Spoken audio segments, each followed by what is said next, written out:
Kerk van die Here, ons tema vanmôre is wat jou beheer, besit jy. Die woord van God in 2 Petrus 2:19 sê vir ons dit baie duidelik. Hulle beloof vryheid aan hulle terwyl hulle self slawe van die verdorwenheid is. Want waar 'n mens deur oorwin is, daarvan het hy ook 'n slaaf geword. Hulle beloof vryheid aan hulle terwyl hulle self slawe van verdorwenheid is. Dan hierdie laaste stukkie, want waar 'n mens deur oorwin is, daarvan het hy ook 'n slaaf geword. As ons hierdie gedeelte lees in ons teks van oordeenking vanmôre, kan ons duidelik sien dat die dinge wat jou oorwin in jou lewe is die dinge waarvan jy 'n slaaf word.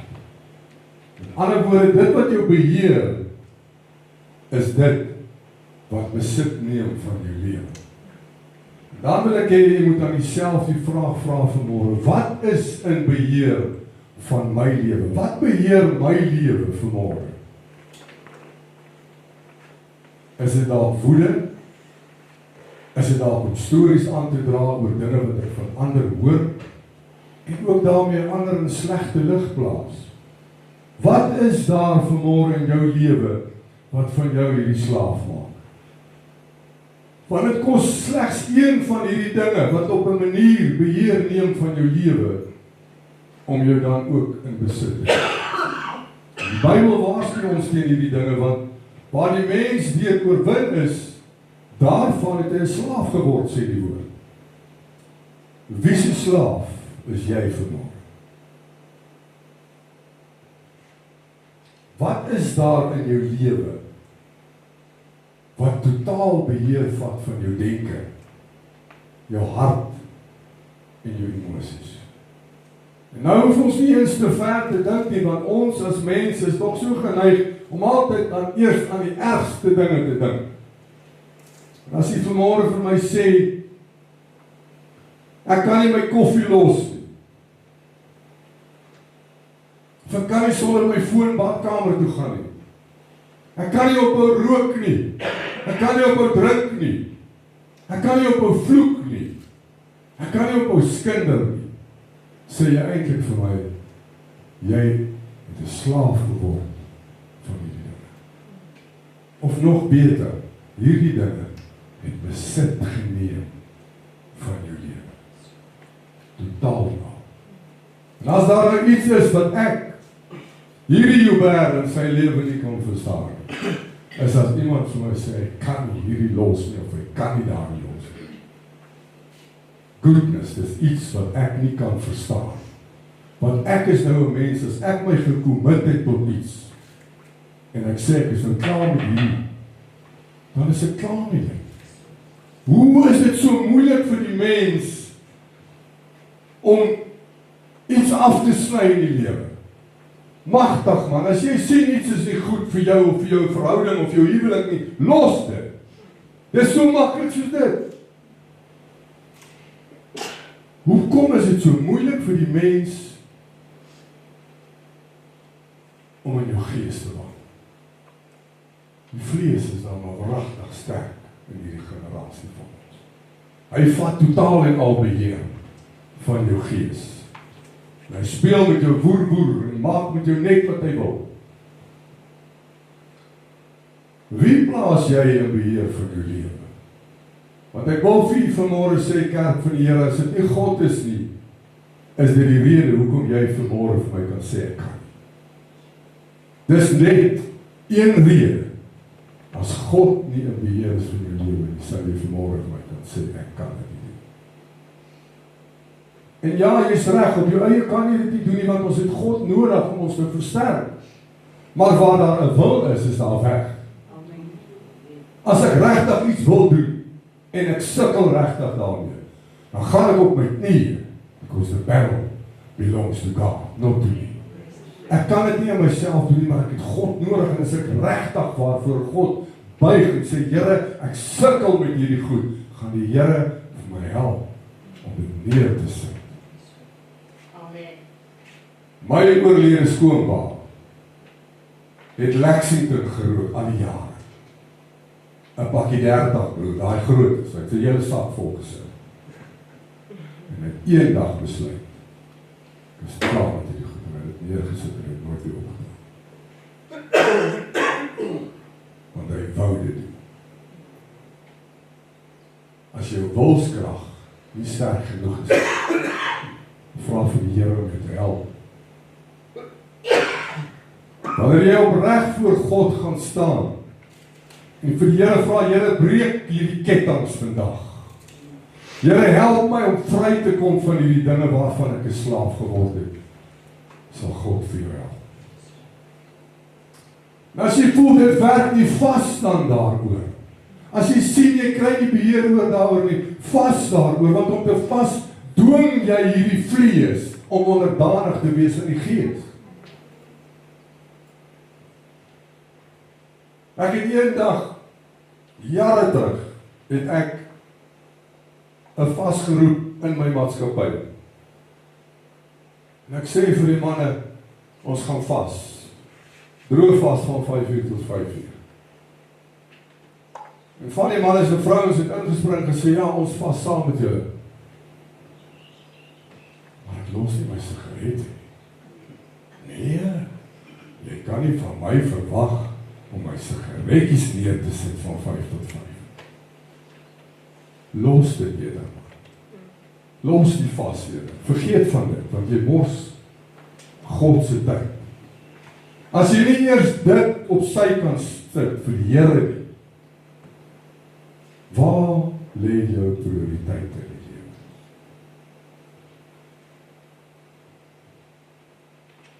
Jy dwing jou vlees om onderdanig te wees in die Gees. Met ander woorde, jy maak 'n kommitment teenoor God, dat jy gedurende jou vastyd sekere dinge nie sal gebruik of inneem nie.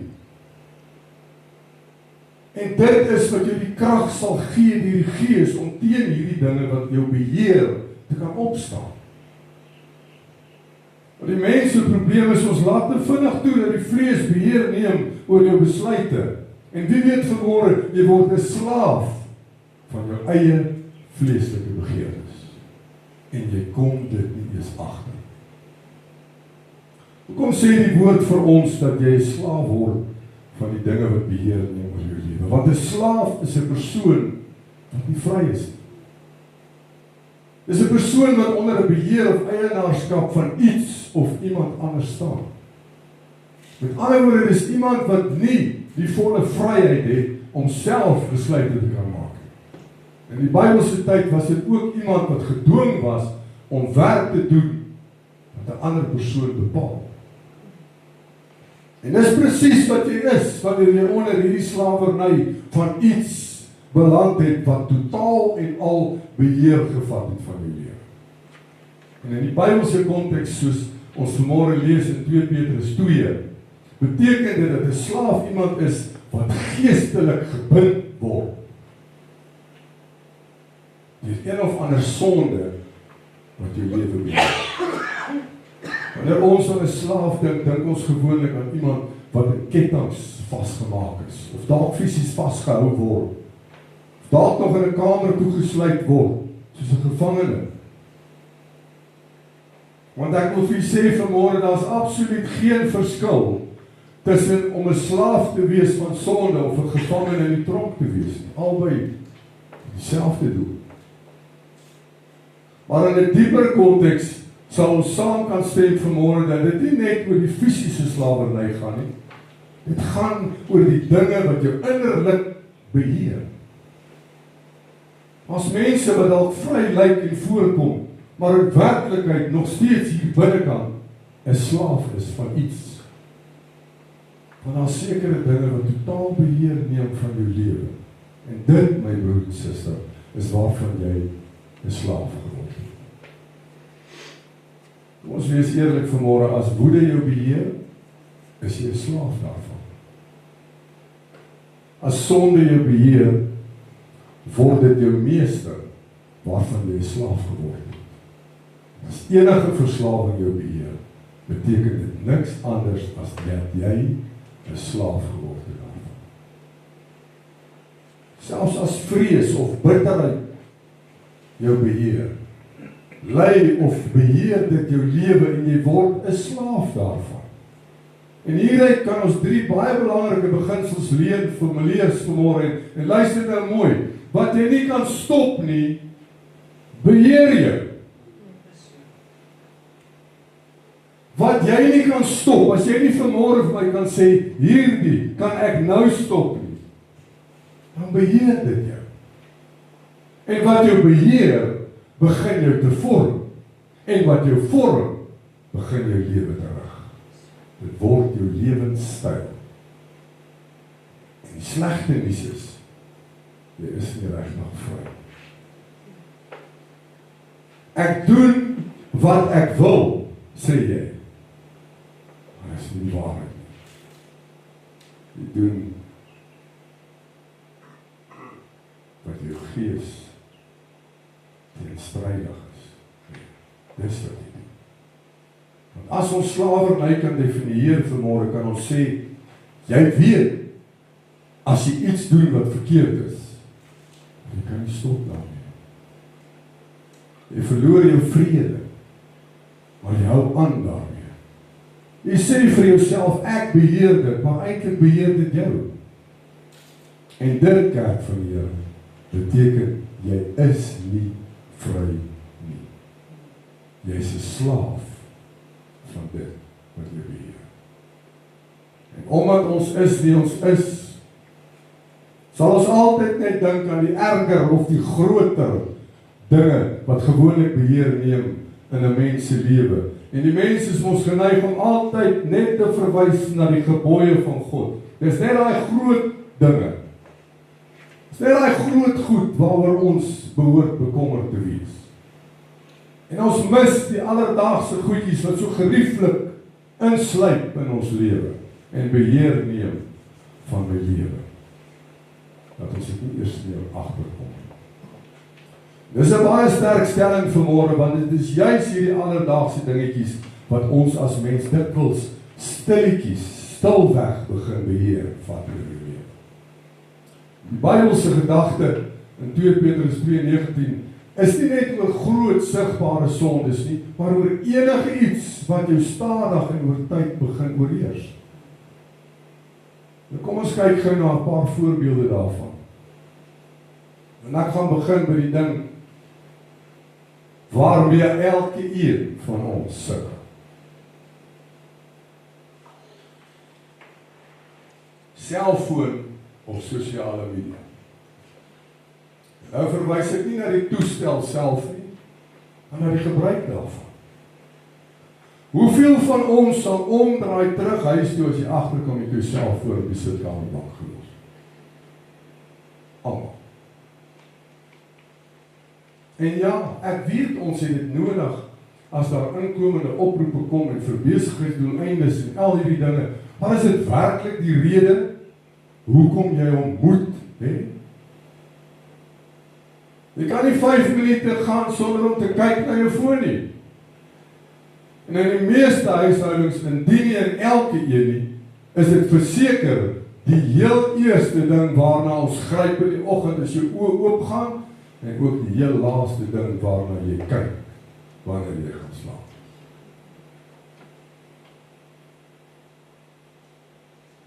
Sit bietjie jou foon neer en draai om en kyk na jou vrou terwyl sy slaap vir jou. Doen dit bietjie. Sit jou foon neer en draai om en kyk bietjie na jou man waar hy slaap vir jou.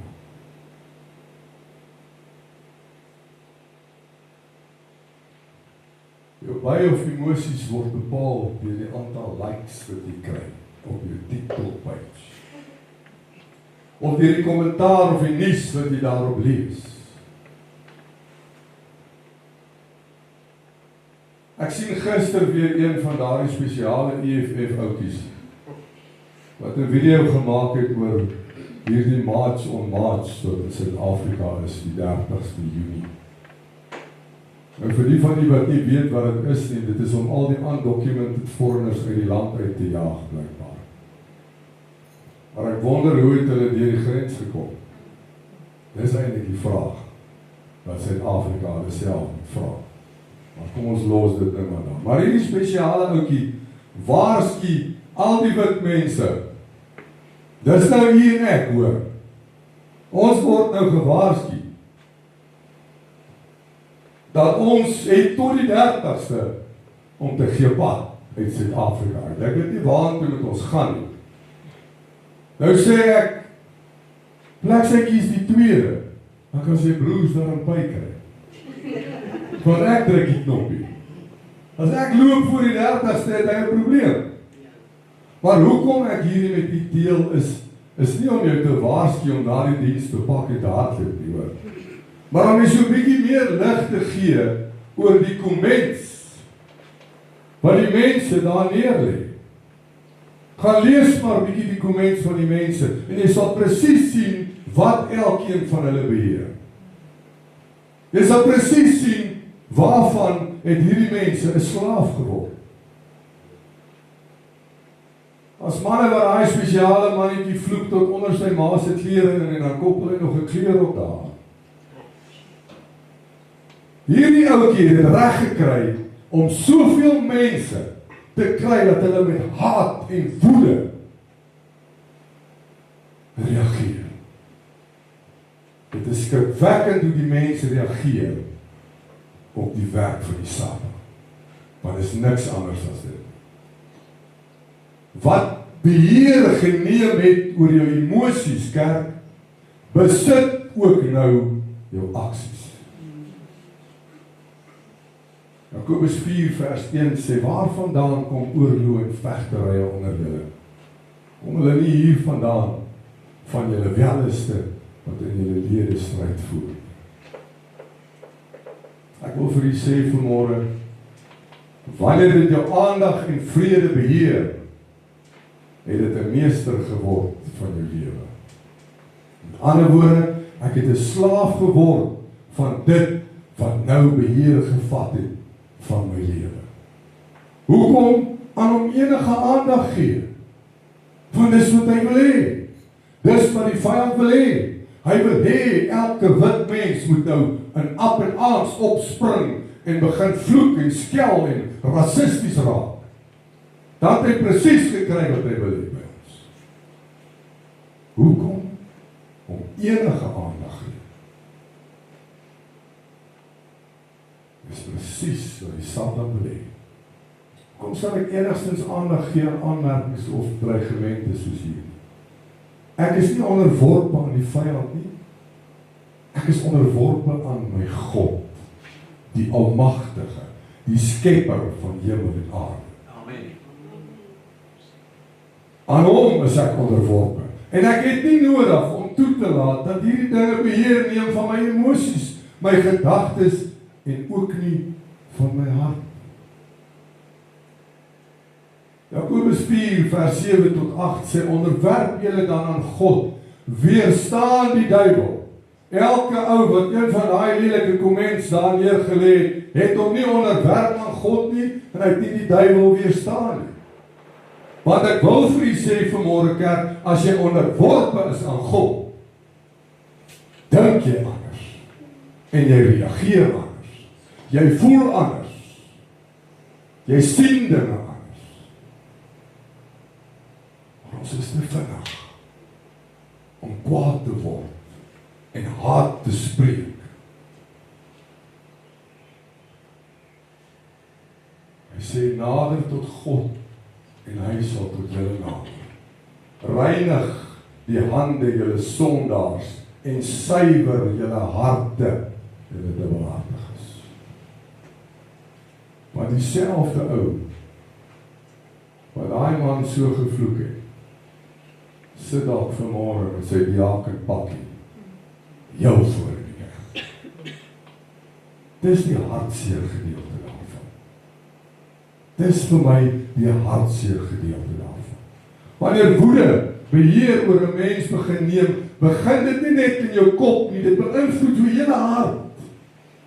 Selfs die besluite en julle verhoudings. Dit maak dat jy later dinge doen of sê wat jy nie normaalweg sou doen nie. En het seker gehoor van daardie jong man wat in die parkeerarea doodgeskiet is, in sy gesig geskiet. Hulle was vroegmiddag, nog voor 4 die middag, by Hennies. En soos die nuus vertel, het iemand in sy broer se voertuig vasgery wat in 'n parkeerarea gestaan het. Nie eers sy eie voertuig nie. En hulle het 'n woordewisseling gehad en die vyand laat woede beheer neem oor 'n man en hy skiet daardie jong man in sy gesig. En hy is dood. Helder oordag in 'n besige parkeerarea. Wat is hierdie man anders as 'n slaaf van woede? Want hierdie woede het totaal en al beheer en besit geneem van sy denke en sy emosies. Want kom ons wees eerlik vanmôre, jy ruk nie net 'n vuurwapen uit en skiet iemand in sy gesig nie.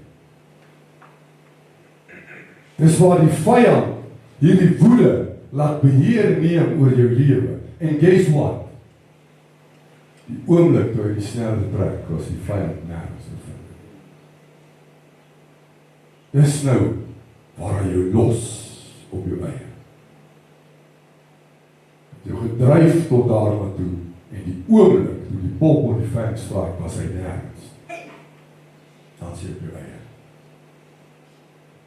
En die een aan wie jy glad nie gedink het op daardie oomblik nie, wie se naam Jesus Christus is nou die een wat jy gaan nodig kry. Dis nou die een wat by jou sal staan. Wanneer die verwyte begin instroom en jy besef wat die gevolge gaan wees van jou dade en jy alleen agter na die polisie voertuig sit op padstasie toe, begin jy jouself vra, wat het my beseer? Hoekom het ek gedoen wat ek gedoen het? Hoeveel keer kry jy daai vraag in jou kop? Nadat jy iets gedoen of gesê het, of geoorreageer het in woede, dan vra jy vir jouself, kom het ek dit nie maar net gelos nie? Kom het ek nie maar net stil gebly eerder? Hoekom het ek toegelaat dat die vyand woede oor my lewe laat regeer? Maar dan is dit te laat, kerk. Dis hoekom dit so belangrik is dat ons seker maak niks behalwe die Gees van God vat beheer oor jou lewe. Wees 'n slaaf van die Gees vanmôre. Laat die Here beheer neem oor jou hart en oor jou denke en oor jou emosies. Dan sal daar nie plek wees vir die vyand nie, amen? Jy gee vir hom geen plek. Maar as jy nie in Christus bly nie, as jy nie God soek en alles wat jy doen nie, sal jy 'n slaaf bly van hierdie woede en hierdie sondes wat jou lewe beheer.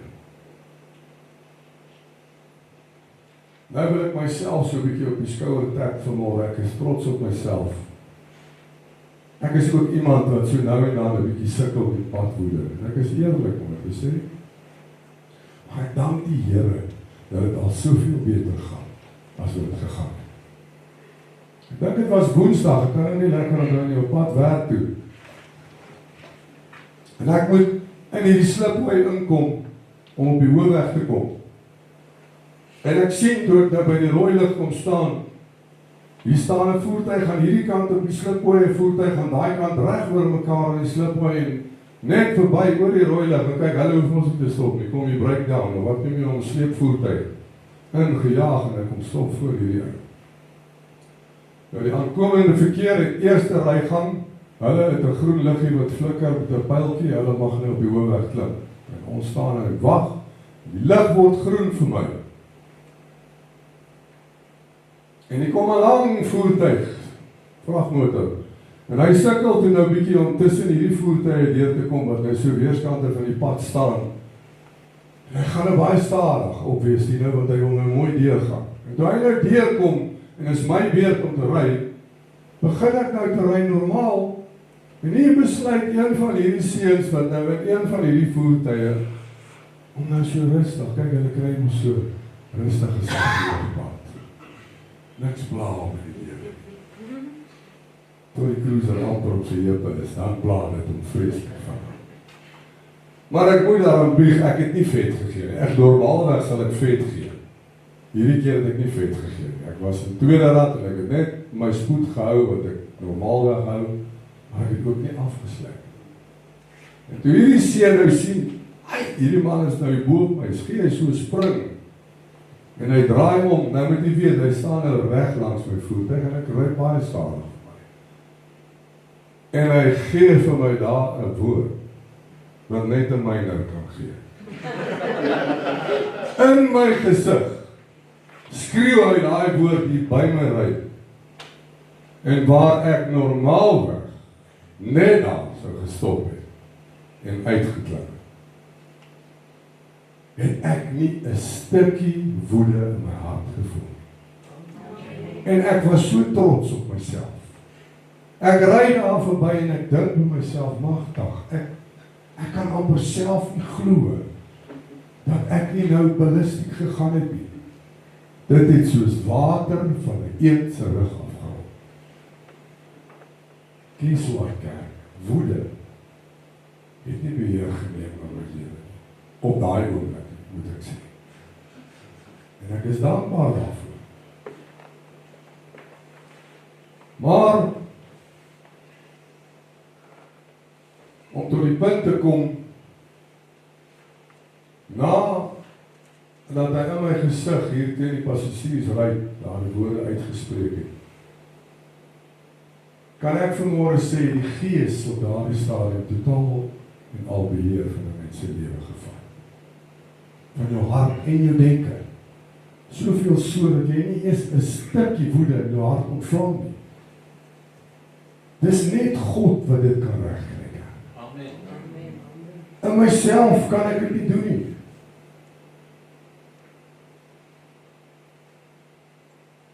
Want so 'n paar jaar terug, Johannes sou los gewees het.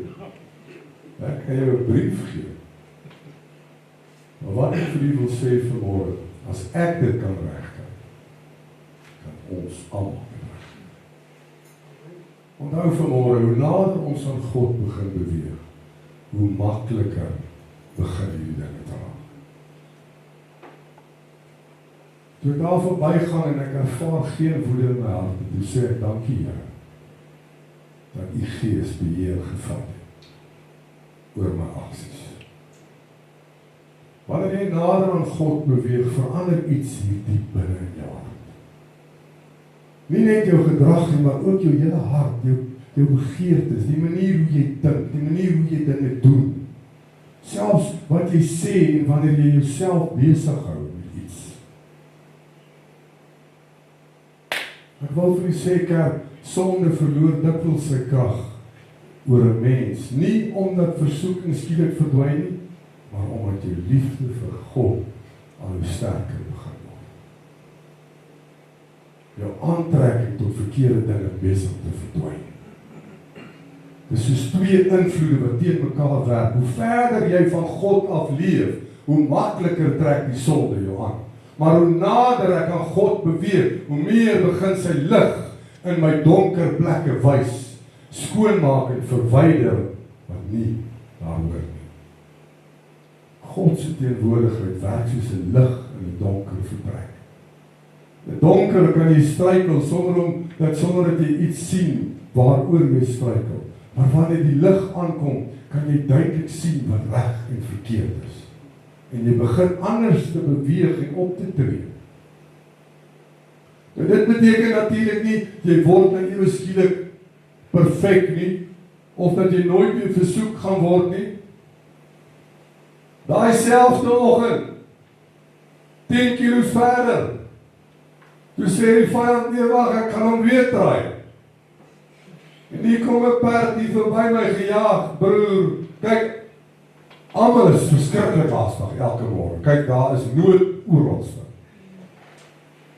Nou as ek begin kla oor iemand wat so ry, dan sê my vrou altyd vir my, jy weet nie wat is die nood daarvan.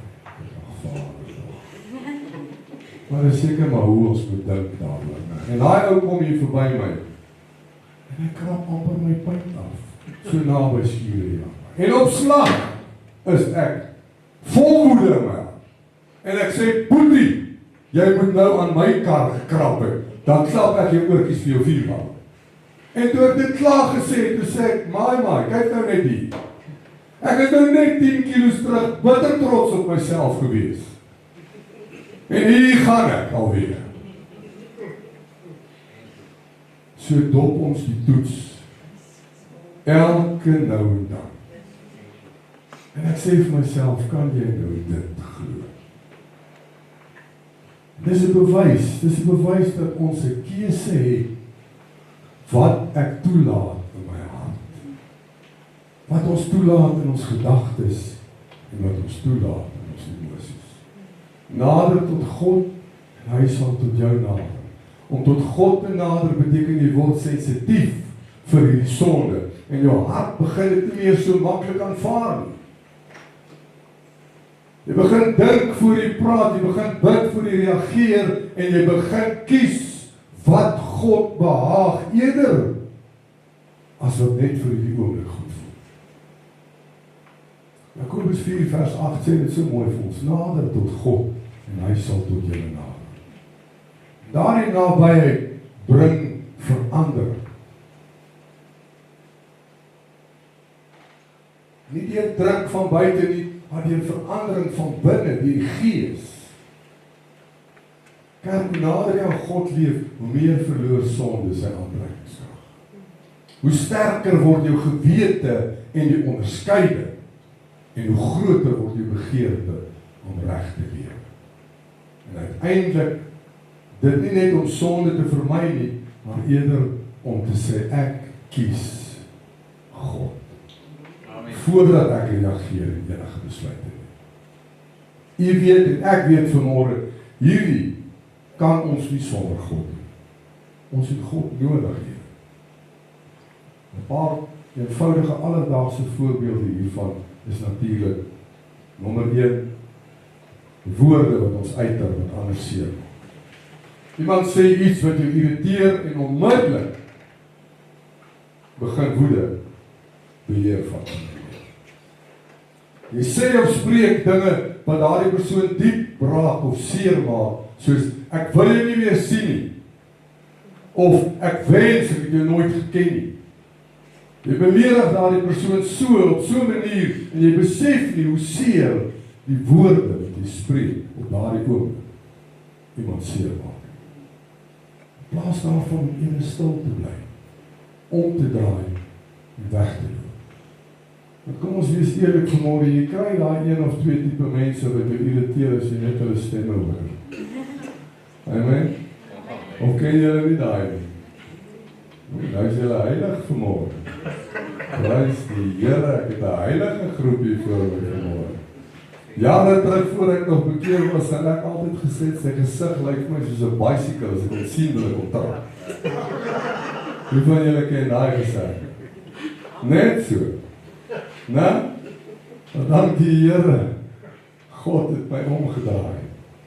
Maar nou dat my hart gevul is, behoort ek nie so op te tree. Later besef jy, jou woorde het nou kragtige impak gemaak op die verhouding. Die verhouding tussen jy en jou vrou, vriende, kollegas of wie ook al. Jakobus 3 vers 5 tot 8 sê vir ons, net so is die tong ook 'n klein lid en beroep hom op groot dinge. Kyk hoe 'n groot hoop hout steek 'n klein vuurtjie aan. Brand. Die tong is ook 'n vuur, sê die woord. Luister mooi wat sê die woord. Die wêreld van ongeregtigheid. Hy beskryf hierdie tong as 'n wêreld van ongeregtigheid. Net so 'n plek neem die tong onder ons lede in. Dit besmet die hele liggaam en steek die hele lewensloop aan die brand en word uit die hel uit aangesteek. Word nie deur jou aangesteek nie, hy word uit die hel uit aangesteek. Dis hoe ernstig die woord is daaroor.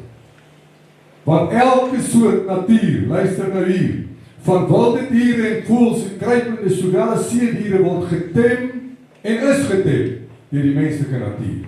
Maar die tong gee mens tem.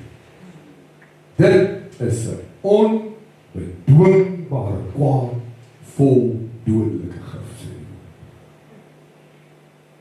Nou dink 'n bietjie vanmôre hieraan.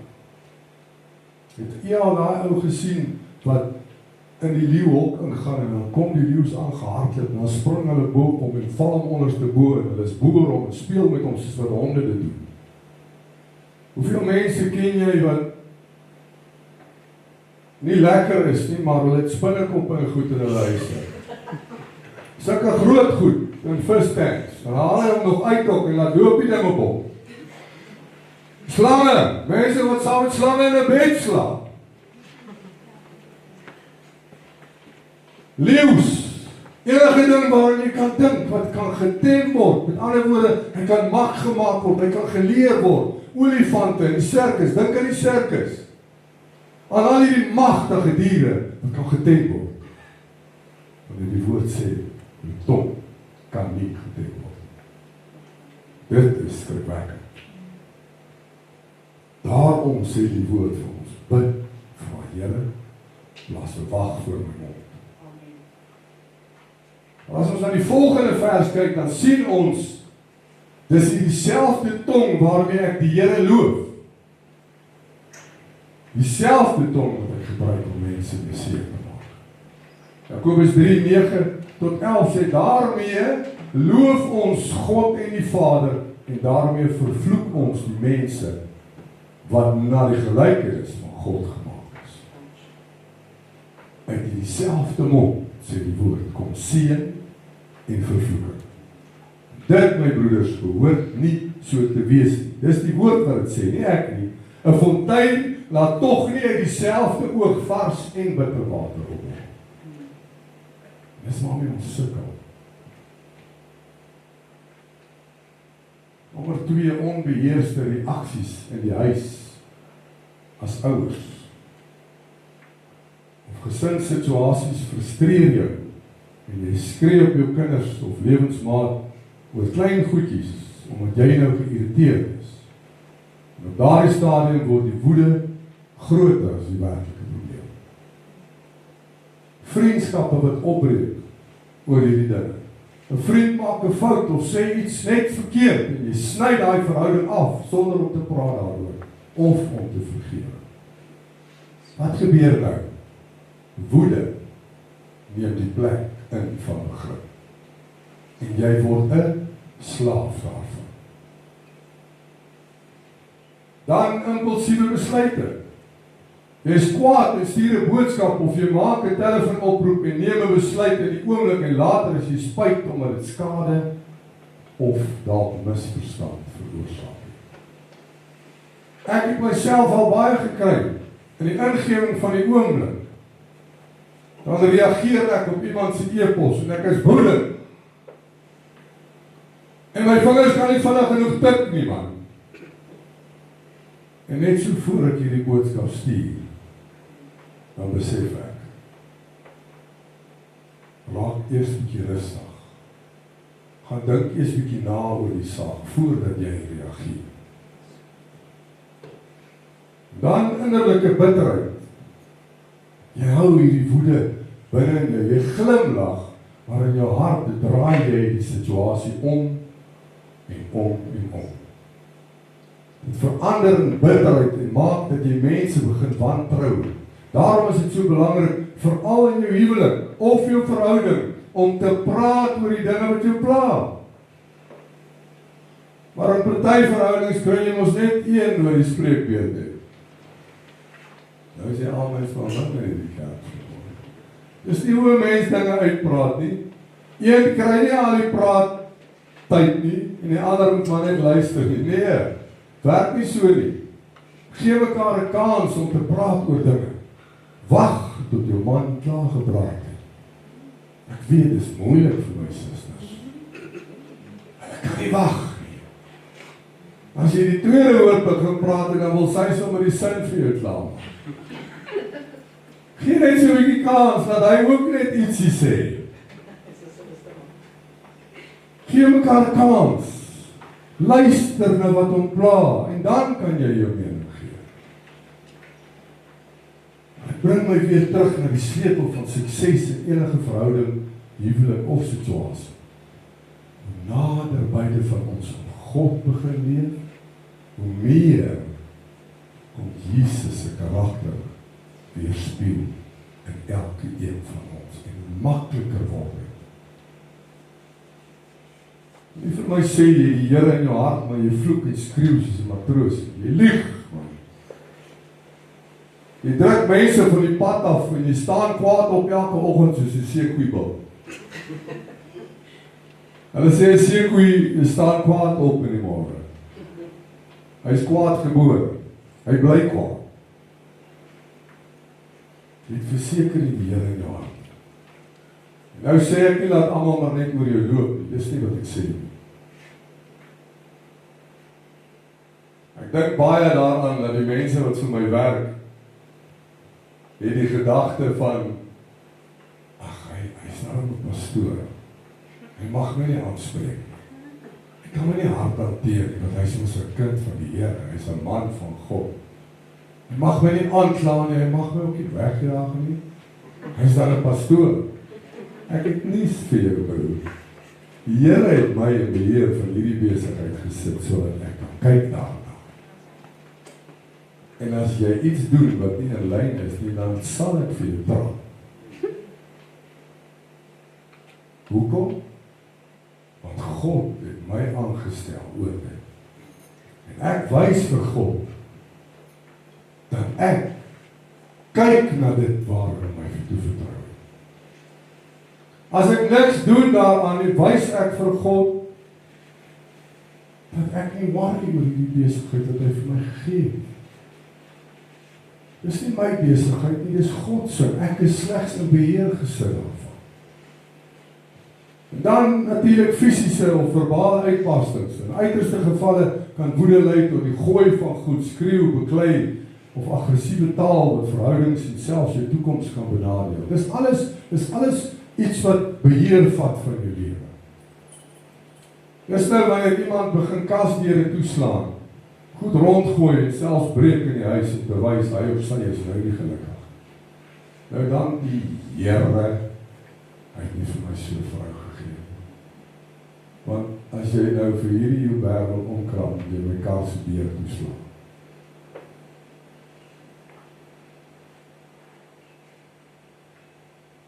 Dis niks anders as 'n tantrum.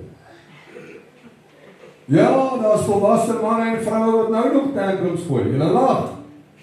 Hopeloos te min gevoeder toe hulle klein was, as jy my sou val. Ma en pa het hom gelos toe hy klein was, nou moet ek met hom sit. Dan voel jy soms, jy wil daai skrif toepas wat sê tigtig diegene wat jy lief het, want jy het mos jou vrou lief. Dan onthou jy, ag, hierdie woord het eintlik van my kinders gepraat. Nie van my vrou. Laat my dink aan iemand, en ek gaan nou nie name noem nie, hy kyk ook hierdie dienste, hy sal weet van wie ek praat, het altyd gesê, die Bybel sê, jy mag nie 'n vrou slaan nie, maar nêrens sê, jy mag haar nie trip, en sy val, skop jy. Amen? Ja, dan sal hy nie daar gaan. Of, soos my pastoor altyd gesê, die woord sê, as iemand jou op die wang klap, draai jy aan en hy sê niks wat daarna moet gebeur. Ja, sê. Die kern is natuurlik eintlik, wanneer woede jou beheer, neem dit dikwels die beheer oor jou reaksies weg. Dit begin jou hart vorm, en nie altyd in 'n goeie rigting. Nog 'n voorbeeld daarvan is gewoontes wat uitstel en gemak, of luiigheid, om het so mooi te stel in Afrikaans. Ek sal dit later doen. En hierdie word 'n leefstyl in party mense se lewe. Veral in die mannesin. Jou vrou vra jou nou al vir maande om iets te doen in die huis, en dit gebeur nooit nie. Maar broer, laat die buurvrou nou vir jou vra om die ganglig te kom ruil. Dan loop jy nie eens om hek toe nie, jy is sommer oor die draad. Om het gou vinnig klaar te maak, nee. Ek en my vrou het 'n ooreenkoms. Sy dra niks swaarder as 3 kilogram as ek by Jesus. Anders kry sy ras. Laat staan jou slegtigheid en doen bietjie wat jou vrou vra. Doen wat jy gevra word bietjie. As sekere dinge wat jy as man behoort te doen, moenie toelaat dat jou vrou man dinge doen nie. Jy wil nie toelaat dat sy die broek dra van die man nie, maar jy wil toelaat dat sy alles doen wat die man doen. Dit werk nie so nie. En dan irritasie en kortimeer, klein goedjies wat jou vinnig kwaad maak en jy reageer sonder om te dink. Dis alles goed hierdie kerk wat beheer neem van jou lewe. En as dit beheer neem van jou lewe, beteken dit jy is 'n slaaf daarvan. Jy's onderdanig daarvan. Jou emosies bestuur en beheer jou dag totaal en al. Wanneer woede jou stuur, verloor jy beheer oor jouself. Kyk maar wat het met daai man gebeur, wat daai ander ou in die gesig geskiet het. Op geen normale omstandighede sal iemand so iets doen. Sy is saam by vanmôre. Daarom is woede 'n vieslike ding. Hy maak dat jy nie by jouself is. En jy sal dinge doen wat jy nooit normaal sou doen. Gereeld geïrriteerd en niemerig te wees het 'n sterk negatiewe impak op jou hele lewe. Selfs al is dit net iets kleins, net my meer. Wanneer 'n mens maklik geïrriteerd raak, begin dit jou woorde en reaksies beheer. Dit vat totaal beheer oor jou. Jy praat self skerper as wat dit nodig is. Jy reageer oorhaastig en maak maklik mense seer sonder dat jy dit bedoel. Dit kan verhoudings met familie, vriende, kollegas, jou huwelik, alles skade laat lei. Omdat mense nie meer gaan veilig voel of gemaklik voel rondom jou. Om niemerig te wees beïnvloed ook jou hele innerlike vrede. Dink bietjie daaraan vanmôre, kerk. Jy weet vanmôre, as daar iets is wat jou vrede steel, is dit nie van God af. Want God gee vrede. God bring vreugde in 'n mens aan. As daar iets is wat jou vrede en jou vreugde steel, is dit van die Satan, nie van God af. Maar ons het beheer daaroor, of ons is veronderstel om beheer te hê daaroor. Jy raak maklik gespanne. Jy sien dinge negatief en verloor geduld met jouself en ook met ander. Dit bou stres op en kan jouself emosioneel begin moeg maak. Met tyd kan dit 'n patroon word waar klein dingetjies groot reaksies uitlok. Dit maak dat jy later spyt is oor dit wat jy gesê of gedoen het. 'n Geïrriteerde hart verloor dikwels sy vrede en 'n niemerige gees breek makliker af as wat dit bou. Daarom leer die woord ons om selfbeheersing, geduld en vrede te soek, sodat ons nie deur die emosies beheer word, maar deur die wysheid en kalmte wat die Here vir ons gee. Dan skinder en negatiewe praatjies.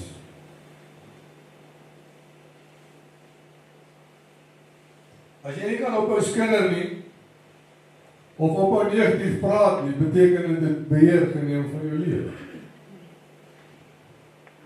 Skinder en negatiewe praatwerk het 'n sterk vernietigende impak op mense en verhoudings. Ons het 'n bietjie vroeër gesien hoe giftig hierdie tong is. Wanneer jy oor ander praat agter 'n rug, breek dit daai mense se vertroue af, want ek wil vir jy sê, iewerster kom dit tog weer uit. Mense begin jou woorde wantrou en verhoudings raak onseker en gespanne. Dit skep ook verdeeldheid, omdat kinderstories dikwels oorgetrek of verdraai word, wat konflik tussen mense veroorsaak. Negatiewe praatjies beïnvloed nie net ander nie, maar ook jou eie hart. Hoe meer jy fokus op die sleg in ander, hoe meer word jy jou eie denke negatief en krities. Almal van ons het negatiewe goed in ons lewe. Maar almal van ons dit ook iets goeds in ons. Fokus eerder op dit wat goed is, as op dit wat sleg is. Want nie een van ons kan vanmôre hier opstaan en sê, ek het net goed in my. Hier daai een ou eendag gesê, hy sê, 'n man is soos boerewolf. Elkeen van hulle het so 'n bietjie varke. Moenie een van daai wees. Dit skep verdeeldheid. Dit bou nie op nie, dit breek af. Dit word 'n gewoonte, en dan sal jy altyd fout soek, eerder as om die goed raak te sien in iemand anders.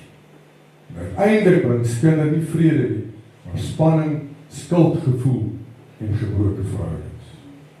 Daarom leer die woord ons om ons woorde te gebruik om ander op te bou, nie af te breek. Nog een van hulle is oor bekommernis en angs. Jy speel elke wat as scenario in jou kop af. En jy sukkel om rus en vrede te kan kry. En jy vertrou nie maklik.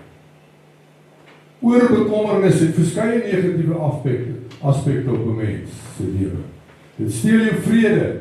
Jy verloor innerlike rus en leef voortdurend met hierdie spanning en angs. Dit beïnvloed jou gesondheid selfs. Dit lei tot hoofpyn, slapeloosheid, moegheid of selfs fisiese siektes. Dit maak jou siek. Dit verlam jou besluite. Jy raak onseker en sukkel om reg te kan dink en die regte keuses te kan maak. Dit neem jou fokus weg. Jy begin konsentreer meer op die probleem as op die oplossings daarmee. Daarom sê ek altyd, sê dankie vir Here vir dit wat ek het. Moenie kyk na dit wat jy nie het. Wees dankbaar, daar is niks mooier as 'n dankbare mens. Maar daar is niks leliker as 'n ondankbare mens. Dit steel jou vreugde. Selfs goeie dinge voel swaar omdat jou gedagtes vol van hierdie bekommernis is. Oor bekommernis maak jou geestelik en emosioneel en selfs fisies moeg. En dit beroof jou van die lewe. Se vrede en vrees begin jou besluite voor maak. Laastens, geld en die begeerte na meer. Die begeerte na geld en meer kan verskeie negatiewe impakte hê. Moet onthou, elkeen van hierdie wat ons behandel het vanmôre is dinge wat beheer begin leer, stadig maar seker oor 'n mens se lewe. Dit lei na ontevredenheid. Jy raak nooit werklik tevrede nie. Maak nie saak hoeveel jy het nie. Dit veroorsaak stres en druk. Die soeke na meer bring voortdurende bekommernis en spanning. Verkeerde prioriteite. Geld begin belangriker word as verhoudings, geloof, karakter, en selfs God. Bring selfsugtigheid. Maak dat jy minder omgee vir ander en net op jouself begin fokus. Morele kompromie. Mense kan verkeerde keuses maak om meer geld te kry. Dit veroorsaak dat jy op 'n stadium kom waar jou gees dol leeg begin voel. Materiële dinge vul nie die innerlike lewe in die kerk. Want 'n gevoel van leegheid later in die hart sal laat. Die begeerte na meer kan 'n mens se hart bind en jy van ware vrede en tevredenheid begin behoor. Ek sluit af met die volgende. Alles in die lewe wat jy toelaat om jou te beheer, begin uiteindelik jou rigting bepaal. Maar God roep ons nie om gebonde te wees. Hy roep ons om vry te wees. Vry van wat mense sê, vry van sondes wat stilweg oorneem. Vry van alles wat jou hart wegtrek van sy wil af. Vandag staan die vraag nog steeds. Wat beheer jou lewe? Want dit wat jou beheer, moet jy mooi onthou, vorm ook jou lewe.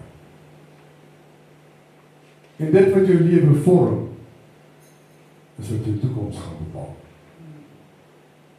En as goeie nuus, jy hoef nie vasgevang te bly daar.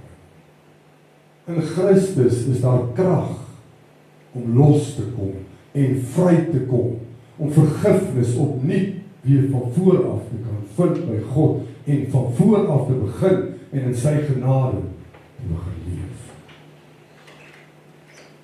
Ek wil vanmôre 'n uitnodiging gee terwyl die musiek vir ons saggies speel.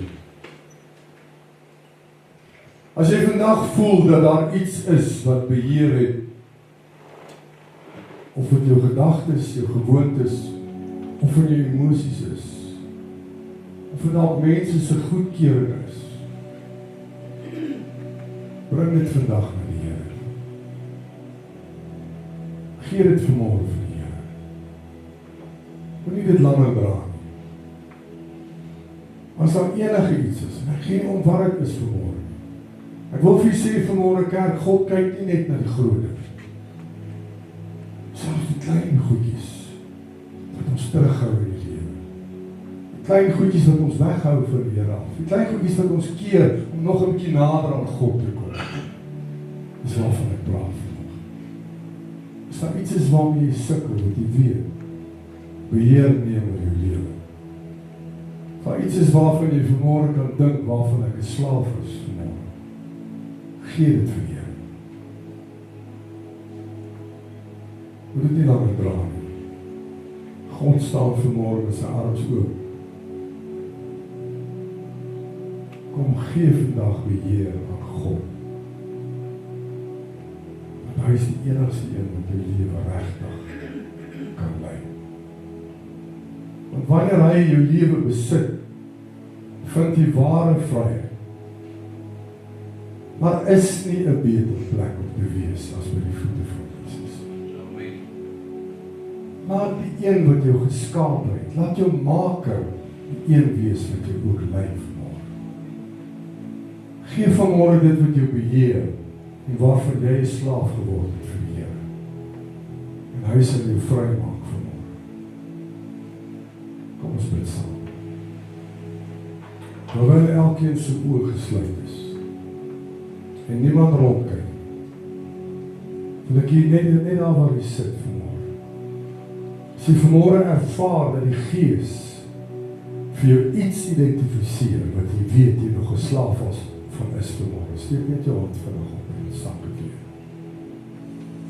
Vader, ek sien vanmôre elke hand wat opgaan. Ek kan vanmôre my hand ook opsteek. Want daar is soms nog dinge in 'n mens se lewe wat beheer vat op daardie oomblik van die lewe, waarvan ek 'n slaaf word. En ons almal gaan versoekings deur. En ons almal word getoets. Maar ons slaag nie elke dag, of elke oomblik. Maar ek dank die Here dat ons vanmôre kan opkyk in die hemel en kan weet, op die troon sit U vanmôre, U regeer. Op die troon sit U vanmôre en U is in beheer. En daarmee, Here, wil ek vanmôre vra, in die naam van Jesus Christus, omdat U woord sê, dit wat jy in my naam vra, sal U gee word. Bid ek dit in die naam van Jesus, dat U vanmôre elke een wat sy hand opgegaan. Ek bid dat hierdie slawerny waarin ons vasgeval is, hierdie dinge wat beheer neem van my lewe, maak nie saak hoe groot of hoe klein dit is nie. Ek bid vanmôre, Here, dat U met hierdie kragtige hand en almagtige hand van God vanmôre sal afkom en dit ontwortel en uittrek uit elke hart uit vanmôre. Dat U ons sal verlos daarvan, dat U ons sal vrymaak daarvan. Bid vanmôre dat elke ketting verbreek sal word in die naam van Jesus. En ek wil wil proclaim dat Satan het geen autoriteit oor enige een van ons. Jy het geen mag oor enige een van ons. Want ons staan vanmôre onderworpe aan ons God, ons hemelse Vader. Want Here, help ons dat elke keer wanneer die Gees ons oortuig van dinge waarvan ek vanmôre kan weet, ek 'n slaaf van is, dat ek het sal gee vir die Here. Op daardie oomblik. Dat nie 'n oomblik verder wag, nie 'n oomblik langer wag. Here, ons kan vanmôre sê, ons het U nodig, want ons het U nodig. Ons kan nie hierdie dinge oorwin sonder die krag van God se Gees. Daarom bid ek vanmôre, Here, dat die Gees van God hierdie plek sal oortrek en sal skoonmaak, en sal uithaal, en sal verwyder wat nie van God af is. Jesus naam. Wat vir vrymaak en losmaak. Dank Here daarvoor. Dankie dat ons vanmôre die vrymoedigheid kan hê om na ons Vader toe te kom. En nie bang hoef te wees om vir U te sê waarmee ons sukkel. Wat net so groot is wat God is, wat die hele aarde met sy skepping beheer. So is U ook klein genoeg om in my hart te woon. Dankie Here dat ek vanmôre weet dat God ontferm hom oor sy kinders. En wanneer ek werklik vanmôre voor God kan staan en in gees en in waarheid vir U sê, Here, hierdie is dinge wat ek uit my lewe uit wil hê, sal U dit wegvat.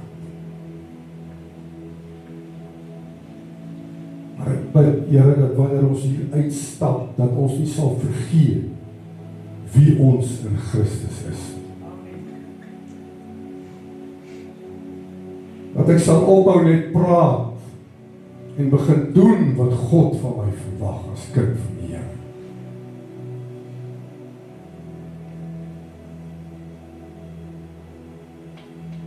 Help ons, Here, dat ons hierdie begeerte in ons harte sal ontwikkel om God te behaag in alles wat ek doen.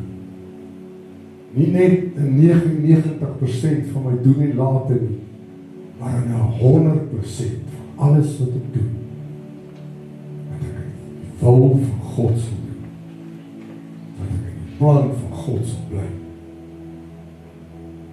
Dis my gebed vanmôre, vir elke een van ons, myself ingesluit, Here. Help ons, Here, want sonder U kan ons dit nie doen. Dankie vir U woord. Dankie, Here, dat hierdie woord ons help om te verstaan dat alles wat beheer neem van my lewe besit my uiteindelik. En ek wil vanmôre net besit word deur God en sy heerlikheid. Ek wil vanmôre gekoop wees en net aan God behoort, aan niemand anders. Ek wil vanmôre onder die gesag van God alleen staan.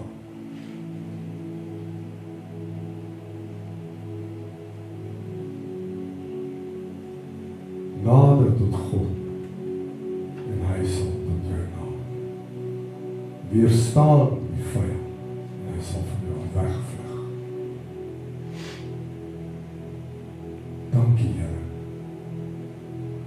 Dankie vir die Gees.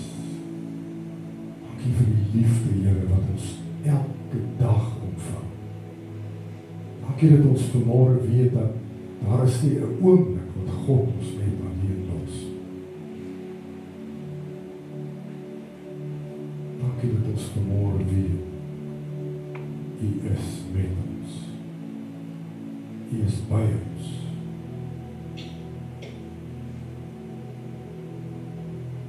Vader, seën die woord vanmôre deur die Gees te stuur as die naprediker.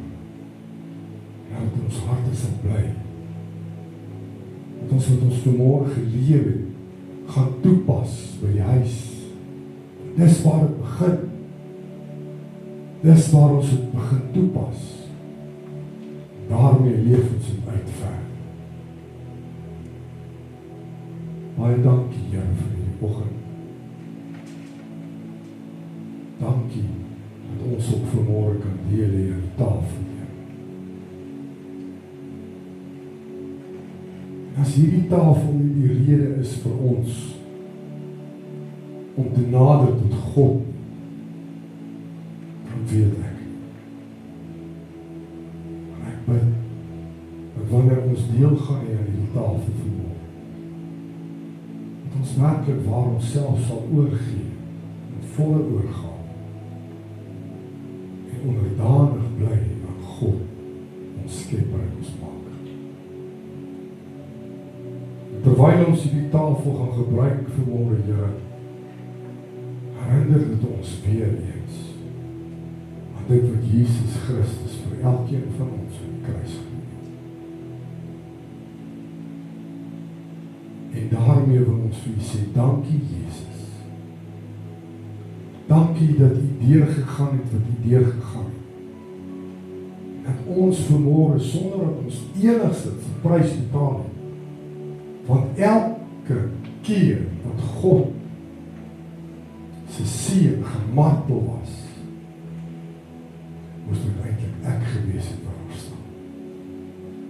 Maar U het in my plek gegaan. U het gesê ek sal dit doen. Dat niemand anders sou dit kon doen.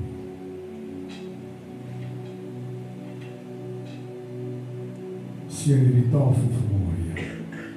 Elkeen van ons wat het gebruik werklik waar sal besef hoekom ons deel kan hê aan die tafel vanmôre.